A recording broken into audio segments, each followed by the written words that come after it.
మెల్లగా అధిక ఆలోచనలు ఆమె నుండి కొన్ని విషయాలను దొంగిలించడం ప్రారంభిస్తాయి.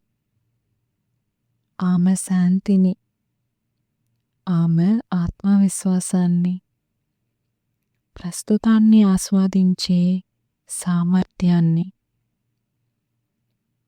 ఆమె స్వేచ్ఛగా మాట్లాడడం ఆపేస్తుంది. నేను ఏదైనా తప్పు మాట్లాడితే అని ఆమె తనలా ఉండడం ఆపేస్తుంది.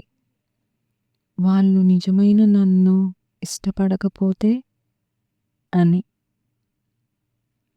తెలియకుండానే ఆమె తనను తాను కోల్పోతుంది. కానీ ఒకరోజు ఏదో మారుతుంది. ఆమె ఒక సాదాసీదా విషయం గ్రహిస్తుంది. కానీ అది శక్తివంతమైనది. ప్రతి ఆలోచన నిజం కాదు,